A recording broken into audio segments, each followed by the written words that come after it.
That was from the Tuela. That was from the Tuela of Guatemala del Toro. Guatemala del Toro.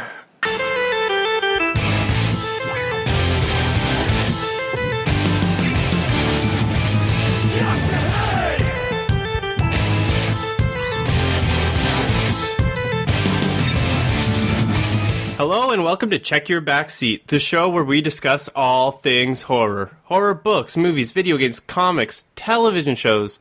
Basically, if it bleeds, we talk about it. I'm Karson. And I'm Matt. And this week we're discussing our featured movie, Crimson Peak. But before we jump into our review of that, let's go over some bookkeeping. Our kill count from last week, we had me guessing 2 kills. Mm-hmm. And you guessed 1 kill? Guess 1. And I failed. You lost. I lost. So, what I will be drinking today is an original 16 Canadian Pale Ale. Nice. It's pretty delicious. I got drunk on them last night when I was dosing my Valentine's Day blues down.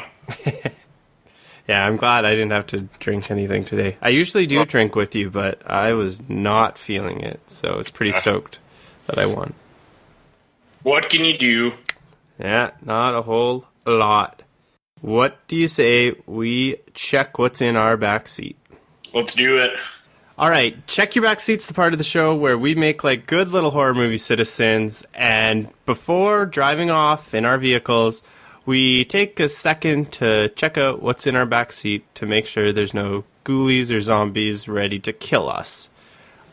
So Matt, what have you enjoyed this past week? Well, some of my friends on Steam, they made me buy a game that I really didn't want to buy, but they were pumping it up saying it was really good.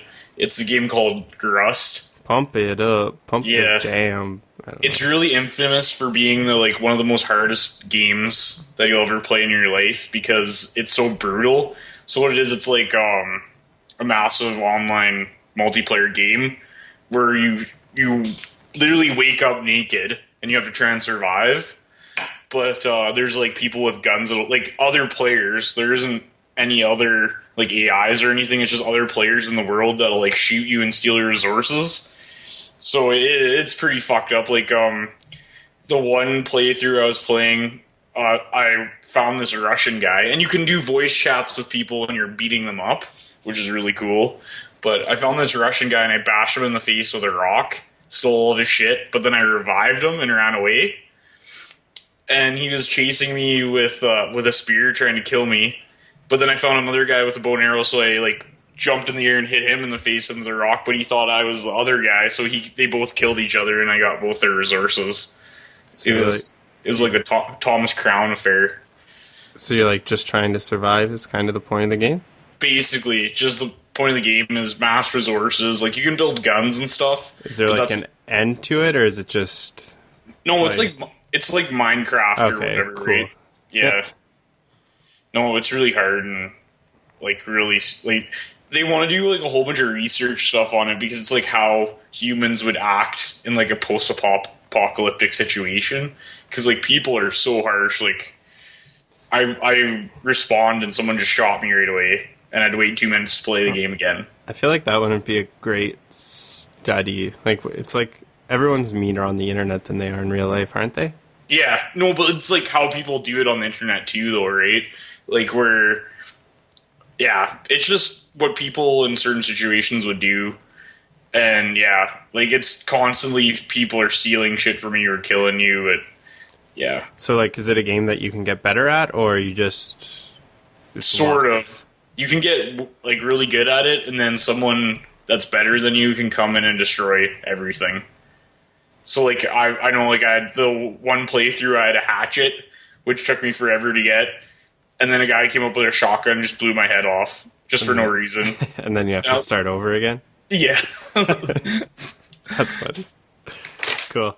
I guess I saw DEADPOOL on Thursday, and I believe you saw it on Friday? Yeah. Oh wait, I saw it on Friday too. I don't know what. Yeah, we both saw it Friday. Do you want to discuss that a little bit? Well, it's you talk about her first. It's your thing. Okay. Well, loved it. I think most people who have seen it have loved it. I'm not sure if I've loved it more than most, but like, it's just so refreshing. Yeah. I don't know if it's just because it had the R rating, but like, I was laughing the whole time. Like, from the opening credits, they do some funny things with that makes it hilarious. And I really just liked how they, for an origin story, they actually split it up. So when the movie starts, you're kind of in the middle of the action instead of having to put up with like 45 minutes of backstory to get into like a couple of superhero battles. So I thought that was pretty cool. And I thought the tone of the movie, like, I wasn't even thinking about how stupid some of the decisions were. Like, near the end of the movie, they start doing things that you're kind of like, why would you do that? But like, I wasn't even thinking about it because I was just really having so much fun with it. I might go see it again in theaters, which is something I don't do much, but Chantel thinks she might be able to watch it, so we'll see. But yeah, like, dude, totally loved it. Yeah, like, I can agree with you with the part about the origin, but I think the next movie is going to be a lot better because they're not going to have to do, like, the origin took up quite a bit of time, and it did have some funny parts in the origin too, right? Like, it wasn't like, oh, I'm down on my luck like Batman or whatever. Like, how they did it was good, but I think if you have just a movie with Deadpool and him trying to accomplish a mission, that it's going to be way better, the second one. I was actually surprised. Like, they kind of had that funny, like, Valentine's Day, like, romantic comedy poster for the movie and stuff. But, like, it was actually pretty, like, couple heavy on it. Like, I didn't think it was going to be that much of a love story. Like, the relationship actually plays a way bigger role than I thought it would. Yeah, and it was just funny, too, like, it didn't follow the same trend as a lot of other movies. Like, oh, this movie doesn't follow anything. It's an R-rated movie, but like the damsel in distress is a prostitute. Like, that was pretty neat. Like, just going that way. I don't, other than reading a few comics, I don't really know much about Deadpool. Well, I tweeted afterwards that I would take this movie over any Deadpool comic I've ever read, and like, I've read a few of them, and I don't know, like, this character is just so good, and Ryan Reynolds does such a great job with it. Like, yeah, you couldn't ask for any better. But yeah, so Deadpool's awesome. Go check it out if you haven't yet. I think a lot of people have. It shattered records for this weekend and for a rated R opening weekend. That's funny, like, people are going to see that on Valentine's Day. Well, I was reading an article too. It was James Gunn. I don't know if you read that one about his comments to the movie. No. Like, he said it's a really good movie and he really liked it. He just hoped it doesn't follow like the same trend that Guardians of the Galaxy did, whereas everyone started copying Guardians of the Galaxy's tone and like the originality of it. I hope they don't start rehashing a lot of like R-rated superhero movies, right? Like, yeah. Well, I don't think it's going to work for other characters as much. Like, you know, you could see, I mean, the big one that everyone's begging for is like an R-rated Wolverine movie. Mm-hmm. That would be some, like, similar, but I don't know. It wouldn't be the same tone. Yeah. I agree. It'd be cool. Also, the fourth wall stuff was hilarious too, but yeah. Anyways, how about we jump into our featured movie of the week? Yeah, let's climb that peak.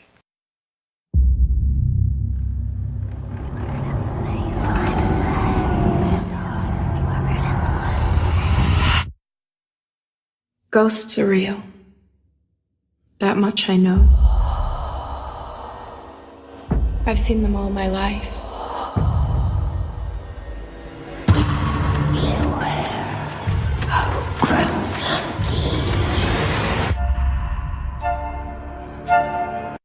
All right, that was from the trailer of Guillermo del Toro's Crimson Peak.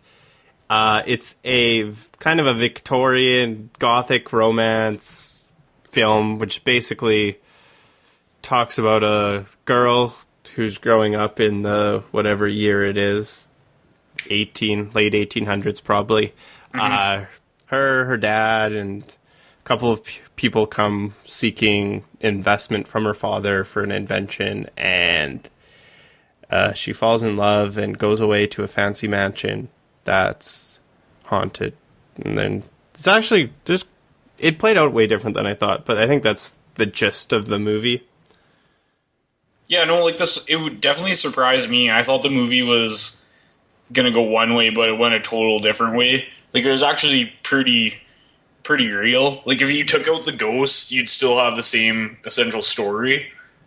Yeah. So what did you think of I really liked it. Like, it was like, a lot of people said this is like one of Del Toro's best movies. I don't think it was one of his better ones. Like, they said it competes with Pan's Labyrinth. I had way better emotions in Pan's Labyrinth than I did in this one, but it's still fairly good. Yeah.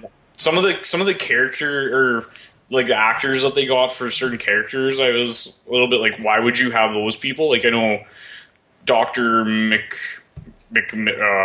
like the Charlie Hunman character, I thought I didn't even know if he was acting. Like, he didn't look like he was doing a very good job. But the three main characters really good. Yeah. I didn't really like this movie that much. I don't know if it was a case of like having some expectations for it because I heard good things about it. But like, I mean, from a technical level, it was good. Like, it did some nice things. Like, the acting was all, for the most part, was pretty good. I didn't even notice the performance, like any I thought everyone was pretty good. There's some pretty cool shots, like just like some of the bathtub scenes, like the way it was all like laid out and you were like zoomed out and like you see the character in front of the bathtub and like you see the room and everything's kind of like symmetrical almost. I don't know. I thought that was kind of cool, but the ghosts like weren't really my thing. I didn't like how I didn't find the ghosts did anything for the story really. Like, they didn't seem to drive the plot forward at all. They just kind of seemed random to me. Maybe I missed something, but and then there's the way the main character acts, I thought was kind of dumb, and we can discuss that briefly in spoilers. Yeah. But yeah, I was kind of bored throughout the movie, I think, 'cause Yeah. The one thing I did think it really accomplished was, like, you were in a haunted castle. Like, the atmosphere was there. I found, like, the whole Crimson Peak, like the clay and then the castle and just how everything felt together. It made me want to even like explore more of the area, right? But we only get a small glimpse of it because they said a lot of it's locked up or whatnot. But yeah, it would make a kind of a cool video game, I guess. But yeah. So yeah, would you recommend the movie? Yeah, like, it was pretty long. It was long. Yeah. I don't know, like, I'd recommend it to people. I'm not going to say it's the best movie ever, but, like, I don't know, I feel like you could watch this with a nice lady, or, like, if you're in a relationship with someone, it would be a good, like, date movie almost. It wasn't scary, really, ever. No. Did you find... I didn't... There were some signs where I'm like, hey, what are you doing? But I was never, like, scared. I don't know, I wouldn't be telling people that you gotta go home and watch this, but Yeah. let's jump into spoilers quick, because my main issue was after the dad was murdered, it just kind of like, they're like, all of a sudden she was moving in with Tom Hiddleston's character at this mansion. I'm like, Yeah, jumped pretty good there. and I'm like, well, you're not investigating your dad's murder at all? You're like, you don't give a shit? Like, you're just off to the Crimson Peak? And then, like, so that was a little weird. And then when she heard the place called Crimson Peak, so at the very start of the movie, when she's, like, 10, she's told, stay away from Crimson Peak by her ghost mom. And, like, I feel like ghosts are a pretty big part of her life, so I thought once she heard she was at Crimson Peak that she'd maybe make a bit more of an effort to get out of it instead of hanging out, but I don't know, maybe there's like the poison or shit, but I don't know. Those are kind of my two big ones. And then, like, did you ever doubt for a second that they weren't bad? Like, Hiddleston and the sister weren't the bad guys in the movie? I for some reason I knew there was an air of mystery to them. But yeah, I got the impression they were evil or something was up, right? I thought maybe that they were ghosts. Oh, yeah. That's what I thought. The whole entire movie was they were ghosts, but they weren't, right? But so were you like the tea thing? Like I picked up on the tea thing right away. I was like, dude, that shit's probably drugged. But she'd fall asleep right away, right? Like it was like it shifted so much when she did tea. I was like, I don't know, understand how you wouldn't get the impression from that, right? Yeah, like it just, I don't know. Dude, that the knife to the face, like Hiddleston, like in that fight, didn't even feel that like he didn't fight at all. He just kind of stood there and took the blade to the face, and I was just like, but what? I think it was showing that his sister was actually the psychopath, and he wasn't, right? Yeah. And that's where the romance comes from, right? Is that he actually did love her. Yeah. But one thing that really drove me insane too was like the circle scene changes. I don't know if you noticed that, where they like the scenes would change with like a circle opening or closing. Oh yeah. And like that's zoom and like zoom in on shit. Yeah, like that really irritated me. Yeah, there's like 3 or 4 of them. Yeah, there was some scenes that like it was cool. Not that I didn't really like that at all, but I didn't dislike it. But like so like the butterfly and ant scenes, when you see like the ants eating the butterfly, like just like little scenes like that are kind of out of place, and like I couldn't really figure out like how it spoke to the movie as a whole. But I think they're really trying to foreshadow it. Right? Yeah, it was just cool to see like. Yeah, it just kind of like shows you that there's someone behind the camera, sort of like it's like, hey, look, I'm putting a little mark on this movie, like just little cool style stuff that I don't know what it represented, but it's like, that's fucking cool. I've never thought about ants eating a butterfly before. Like fucking pierces its eye and shit. I was like, damn.